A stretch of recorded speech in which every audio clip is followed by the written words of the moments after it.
আসসালামু আলাইকুম। আমি আজকে আপনাদের সামনে কিছু গুরুত্বপূর্ণ কথা এবং কিছু অনুমেয় কষ্ট এগুলো বলার জন্য এসেছি। আমি একজন পুলিশ সদস্য।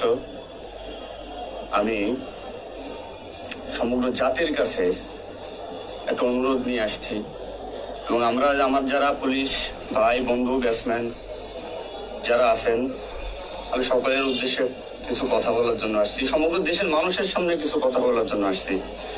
যারা আজকে এই স্বাধীনতার নতুন স্বাধীনতা যারা অর্জন করেছে, যে সমস্ত ছাত্ররা মারা গেছে, সাধারণ মানুষ মারা গেছে, সর্বস্তরের জনগণ যারা মারা গেছে, আমি তাদের প্রতি সমবেদনা এবং দুঃখ প্রকাশ করছি।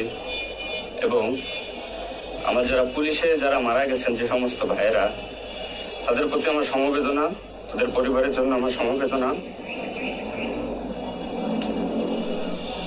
তো আমরা নিম্নপদস্থ কর্মকর্তারা যারা ডিপার্টমেন্টে চাকরি করি, আমরা আমাদের আদেশ মানতে হয়, নির্দেশ শুনতে হয়। আজ দেখেন যে সাধারণ শিক্ষার্থীরা মারা গেছে, পুলিশ যারা মারা গেছে তারা সব নিম্নপদস্থ কর্মকর্তারা, যারা আদেশ দিচ্ছেন নির্দেশ দিচ্ছেন, তারা কিন্তু কেউ মারা যায় নাই, তারা অন্য কোনো বাহিনীর কোনো সদস্য মারা যায় নাই। তো এখানে একটা প্রশ্ন থেকে যাবে, পুলিশ কেন, পুলিশ কেন হয়? Police is so called. Police আজকে দেশের জাতীয় ভিলেন। এই পুলিশ সর্বপ্রথম ৭১-এর মুক্তিযুদ্ধের সময় রাজারবাগ বাহিনীর বিরুদ্ধে প্রথম কাউন্টার অ্যাটাক রাজারবাগ থেকে দিয়েছিল। আর সে গৌরবময় ইতিহাস উজ্জ্বল পুলিশের আর জাতীয় ভিলেনে পরিণত করেছে কিছু স্বার্থান্বেষী মহল। আমাদের পুলিশের কিছু স্বার্থবাদী পুলিশ কর্মকর্তারা যারা বড় বড় চেয়ারে বসে, বড় বড় জায়গায় বসে আমাদেরকে ব্যবহার করে তাদের স্বার্থ উদ্ধার করছে। আজ এতগুলো মানুষ মারা গেছে। আমি একজন পুলিশ, এর বাইরে আমি একজন ছাত্র ছিলাম। পড়ালেখা শেষ করে আমি চাকরিতে ঢুকছি। এটা আমার অপরাধ না। আমার ডিপার্টমেন্টকে কলুষিত করছে, এটা অপরাধ। আমি একজন সন্তানের বাবা, আমার 2 বছর বয়সে একজন সন্তান আছে। তো আমি একজন বাবা হিসেবে আমি মেনে নিতে পারি নাই। আমার ভাইয়েরা মারা গেছে, ছোট ছোট ছেলেমেয়েরা বলতেছে আমার বাবা কই, আমার বাবা কই। এগুলো মেনে নেওয়া যায় না, এগুলো কোনো মতেই মেনে নেওয়া যায় না। যারা সাধারণ মানুষ মারা গেছে তাদের পরিবারের কি অবস্থা? আজ আমার পুলিশে যেখানে পাচ্ছেন সেখানে নির্মম ভাবে মৃত্যুবরণ করতেছে, পিটিয়ে মারতেছে। এর কারণ কি? আজ আমাদের কিছু সন্তানরা স্বীকৃত বড় মহলের অফিসারদের কারণে। তারা বিভিন্ন লোকের তোষামোদি করে বিভিন্ন পর্যায়ে আমাদের ঘাড়ে বন্দুক রেখে তারা মনে করেন দিনের পর দিন আমাদের নির্যাতন করে মানুষের বিরুদ্ধে লেলাই দিছে। হাজার হাজার কোটি টাকার মালিক হয়ে তারা এখন গা ঢাকা দিছে। এই মৃত্যুর ভাই, এই পুলিশ মৃত্যুর ভার কে নেবে? পুলিশের মৃত্যু বিচার হবে না বাংলাদেশে, আমি জানি। কিন্তু যারা এই নির্দেশদাতা, যারা এই নির্দেশ দিয়েছেন, তাদের প্রত্যেকের বিচার হবে। এবং চিহ্নিত যেসব পুলিশ অফিসারে পুলিশ ডিপার্টমেন্টে আছে তাদের অবিলম্বে প্রত্যাহার চাই এবং তাদের বিচার চাই, যারা নির্দেশ দিয়ে সাধারণ মানুষকে খুন করাইছে পুলিশকে দিয়ে। আচ্ছা, এতগুলো পুলিশ মারা গেছে, এই সম্পূর্ণ দায়ভার এই ডিপার্টমেন্টের অফিসারদের নিতে হবে। কোন অফিসার দেখছেন রাস্তায় মারা গেছে? মারা যায়নি। তারা নির্দেশ দিয়ে সরে গেছে, পুলিশকে সামনে ঠেলে দিয়ে। এটা হত্যাকাণ্ড। এই হত্যাকাণ্ডের বিচার আমি চাই। সমগ্র পুলিশ ডিপার্টমেন্টের এই হত্যাকাণ্ডের বিচার চাই। অবিলম্বে সব দুর্নীতিবাজ পুলিশ কর্মকর্তাদের অব্যাহতি দিয়ে তাদের শাস্তির আওতায় আনতে হবে। এই পুলিশ হত্যার দায়, এই পুলিশ হত্যার বিচার তাদের দিয়ে করতে হবে। আমি জানি না আমার এই কথা বলাতে আমার কি হবে না হবে, আমি সে পরোয়া করি না। আমি শঙ্কিত সেই পরিবার নিয়ে, যারা মারা গেছে, তাদের ফ্যামিলি, তাদের বউ বাচ্চাগুলো এতিম হয়েছে। সাধারণ মানুষ মরেছেন, আমি তাদের থেকে ব্যতীত। নির্মম ভাবে অত্যাচার করছে, এগুলো মেনে নেওয়ার মতো না। আমি সবাইকে অনুরোধ করব, আমার ভাই বন্ধু যারা আছেন, আমি কোন উস্কানিমূলক কথা বলতে এখানে আসি নাই। আমি এখন সত্যি বাস্তব কথা বলতে আসছি। আমার কষ্টের সঙ্গে বলতে হয়, আমি একজন পুলিশ পরিবারের ছেলে। আমার বাবা ডিউটিরত অবস্থায়, অন ডিউটি অবস্থায় 2012 সালে মারা গেছেন। আমি পরিচয় দিতে পারছি মানুষের কাছে, আমি একজন পুলিশের সন্তান। আমার ছেলে মেয়ে কিভাবে পরিচয় দেবে তাদের সহপাঠীদের কাছে যে আমার বাবা একজন পুলিশ? কিভাবে পরিচয় দিবে? সিসি করবে? আজ মানুষের কাছে, জাতির কাছে সমগ্র পৃথিবীর কাছে মানুষ আজকে ভিলেন রূপে পাবলিক পরিচয় হয়ে গেছে। এই মানুষগুলো, এদের মৃত্যুর ভার, পুলিশ হত্যার ভার ডিপার্টমেন্টের সর্বোচ্চ পর্যায়ে থেকে সর্বনিম্ন পর্যায়ে এর সাথে যারা জড়িত ছিলেন তাদের দেওয়া লাগবে, তাদের এগেনস্টে হবে। প্রত্যেকটা পুলিশ সদস্য আজ বাইরে বেরোতে ভয় পাচ্ছে, মৃত্যুর ভয়। এখনো অনেক জায়গায় আমি নিউজ পাইলাম সকালবেলা অনেকে পুলিশ মরে গেছে, তার কোনো হদিস নাই। এখন অনেকে আটকা আছে, সবাই প্রাণ ভয়ে, আজ পুলিশ প্রাণ ভয়ে লুকাচ্ছে। কিসের জন্য? আপনাদের কারণে, আপনাদের স্বার্থ উদ্ধারের কারণে পুলিশকে ব্যবহার করছেন প্রত্যেকটি ক্ষেত্রে। এটা আর কেউ মেনে নিতে পারলো, আমি ব্যক্তিগতভাবে মেনে নিতে পারবো না। প্রত্যেকে দায়ভার নিতে হবে আপনাদের। আজ নির্বিকারে যতগুলো মানুষ মারছেন, আজ এই মৃত্যুর সামনে আমি থাকতে পারতাম। চিহ্নিত করে করে বিচার হবে আপনাদের। পুলিশ কর্মকর্তারা যারা আছেন এর সাথে জড়িত সবার বিচার হবে, বিচার করতে হবে। কেউ না করুক, আমি করবো। আপনার পুলিশের গৌরবময় ইতিহাস ঐতিহ্যকে ধারণ করে নিজেদের স্বার্থ উদ্ধারের কারণে আজ পুলিশ বাহিনীকে মৃত্যুর মুখে ঠেলে দিচ্ছেন। তাদের কথা একবার চিন্তা করেননি। আপনি নির্দেশ দিচ্ছেন, নয়তো এই পুলিশ, এই সাধারণ পুলিশ, আমরা যারা আছি, আমরা কখনো এদের গায়ে বুলেট চালাইতাম না, কখনোই আমরা গুলি ছড়তাম নাই আমাদের ভাইদের উপরে। ডিপার্টমেন্টের ম্যাক্সিমাম 80% পুলিশ এখন পড়াশোনার সাথে জড়িত। এভরি ওয়াল, সবাই পড়াশোনার সাথে জড়িত, সবাই ছাত্র। আপনারা আপনাদের ব্যক্তিগত রক্ষার কারণে আপনারা এখন কোথায় আছেন? আপনারা একজন বড় বড় অফিসাররা কোথায় আছেন? বেরোয় আসেন, নামেন পুলিশের সামনে, পুলিশকে সিকিউরিটি দেন, দেশের মানুষকে সিকিউরিটি দেন। আপনাদের হাতে পুলিশ বাহিনী ক্ষতিগ্রস্ত, বিপর্যস্ত, বৈষম্য সৃষ্টি করছেন আপনারা। আপনারা প্রতিটা ক্ষেত্রে পুলিশের সাথে পুলিশের বৈষম্য সৃষ্টি করে দিয়ে গেছেন। যে যার মন গড়া কথা দিয়ে এটাই আইন, এটাই নিয়ম, এটাই শিখাইছেন পুলিশ ডিপার্টমেন্টকে। এগুলো হবে না। আপনারা যেখানে যান না কেন পালাইয়ে, যেখান থেকে পলায় যান, এই পুলিশ আপনাকে খুঁজে বের করবে। এই মৃত্যুর দায়ভার আপনার নিতে হবে। সত্য কথা বলাতে অনেক পুলিশের চাকরি খেয়ে দিয়েছেন আপনারা।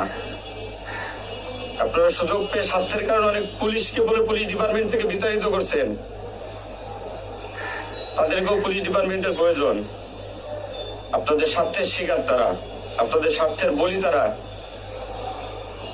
অনেক পুলিশ ভাইরা, সাধারণ পুলিশ ভাইরা যাদের চাকরি থেকে বিচ্যুত করছেন, অবিলম্বে তাদেরকে চাকরিতে আনবেন আপনারা। এটা আমার অনুরোধ।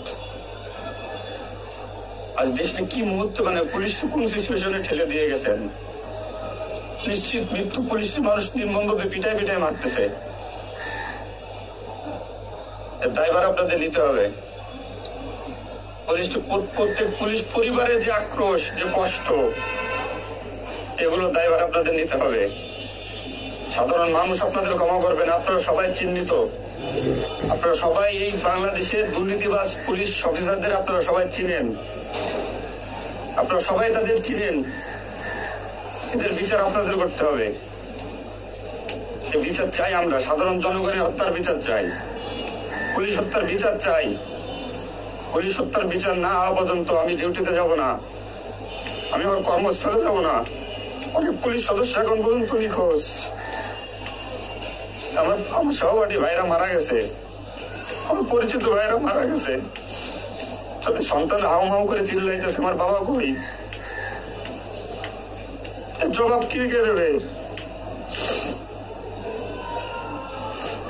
জবাব দেওয়া লাগবে। এতগুলো মায়ের কোল ফাঁকা করছে, পুলিশ জীবন হারাইছে, গর্ভবতী মহিলা পুলিশ পর্যন্ত মেরে ফেলছে।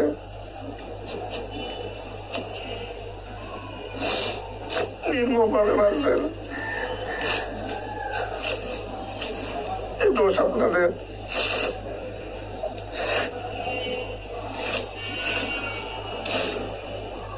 চাকরির ভয় নাই, চাকরি যায় চার ভিক্ষা করে খাবো, নির্যাতন আর মানবো না। কি করছেন পুলিশ ডিপার্টমেন্টের জন্য আপনারা? কত পুলিশ মারা গেছে তার তো ঠিক নাই। বিচার হবে, বিচার আমি করবো, কেন করবো? পুলিশ ডিপার্টমেন্টে প্রত্যেকটা সেক্টরে দুর্নীতি। আমি পুলিশ হয়ে আমার কোনো কাজের জন্য আমাকে অর্থ দিতে, টাকা দিতে হয়। এতে নির্লজ্জতার কি করবো আমি? সাধারণ মানুষ দূরের কথা, আমরা কোনো পুলিশের কাছে সহযোগিতার জন্য গেলে তারা আমাদেরকে মূল্যায়ন করে না, কোনো কাজে হেল্প করে না, কোনো কিছুতে সুবিধা দিতে চায় না। আজ ডিপার্টমেন্টে বৈষম্য সৃষ্টি করে থেকে গেছেন আপনারা।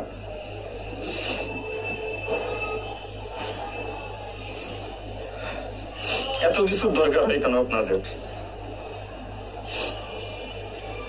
আজ আপনারা কেউ মারা যাননি, সবাই নির্দেশ দিয়ে যার যার মতো সুযোগ মতো পালাইছেন, সুযোগ মতো চুপচাপ করে বসে আছেন। পুলিশ ডিপার্টমেন্টের অনেকে আছে যারা এর সাথে জড়িত না, সরাসরি গুলি করতে চায় নাই, বাধ্য করছেন, নির্মম মৃত্যুর দিকে ঠেলে দিচ্ছেন এদেরকে। কোনো কিছুই মনে করেন আপনারা। তো নতুন দিনের যে নতুন দিনের সূচনা হয়েছে বাংলাদেশে, স্বাগত জানাই। আমি কোন রাজনৈতিক দলের পরিপক্ষ না, আমি আজ পুলিশ। যে সরকারি আসবেন আমি সেই সরকারের গোলামি করতে হবে আমার। দেশের মানুষের জন্যই পুলিশ, আইন শৃঙ্খলার জন্যই পুলিশ, সাধারণ মানুষের জন্যই পুলিশ। তবে পুলিশ আজকে কেন আতঙ্কের নাম হবে? পুলিশ মানুষ থেকে আজ কেন দূরে থাকবে? দিন শেষে পুলিশ মানুষ, পুলিশ কারো স্বামী, কারো বাবা, এটা চিন্তা করবেন। ডিপার্টমেন্টের যে সমস্ত অসাধু কর্মকর্তারা আছেন প্রত্যেকটা সেক্টরে শিক্ষা নেন, বিশেষ করে যারা আসছেন ঊর্ধ্বতন কর্মকর্তারা শিক্ষা নেন। আজ আপনাদের স্বার্থের কারণে, আপনাদের কারণে আজ ডিপার্টমেন্টের এই অবস্থা। তছনছ হয়ে গেছে পুলিশ ডিপার্টমেন্ট। কথা বলার মতো কোনো ওয়ে নাই, কথা বলতে পারতেছি না। আমি তো বেঁচে আছি, তারা মারা গেছে, কি নির্মম ভাবে মারা গেছে, মেরে ফেলছেন আপনারা। আমি শুধু পুলিশ বাহিনীরে যারা আক্রান্ত করছেন আপনাদের বিচার করব, আপনাদের বিচার হবে, সবকিছু দায়ভার আপনাদের। ঘুমাইতে পারি না এই কয়দিনে, ভয়তে, চিন্তায়। মারা যাওয়া পুলিশের ছেলেমেয়েরাও চিৎকার করে বলতেছে আমার বাবা কই। সহ্য করার মতো না, মানুষ হিসেবে সহ্য করার মতো না। তো পরিশেষে একটা কথা বলবো, আমার যারা ডিপার্টমেন্টে আছেন, চাকরি করতেছেন করেন, সমস্যা নাই, চাকরি ছাড়ারও দরকার নাই। শুধু বিবেকের কাছে একটু প্রশ্ন করেন, এরা আমাদের কিভাবে আমাদের ব্যবহার করছে ডিপার্টমেন্টে। যে সরকারি আসুক, আপনাদের কাছে অনুরোধ, যে আসুক, ভাই দেশে সরকার নাই আসুক, পুলিশ থাকুক আর না থাকুক, তাতে কিচ্ছু আসা যায় না। তো আমার একটা দাবি, এবং পুলিশ হিসেবে, এবং পুলিশের সন্তান হিসেবে, ডিপার্টমেন্টের ঐতিহ্য যারা নষ্ট করছেন, এই পুলিশের সুনাম যারা নষ্ট করছেন, এদের বিচার চাই আমি, 100% বিচার চাই। পুলিশকে যারা মুখোমুখি করে যে সন্ত্রাসী বানাইছেন, নির্বিকারে পুলিশ মারাইছেন, এই নির্দেশদাতাদের বিচার চাই আমি।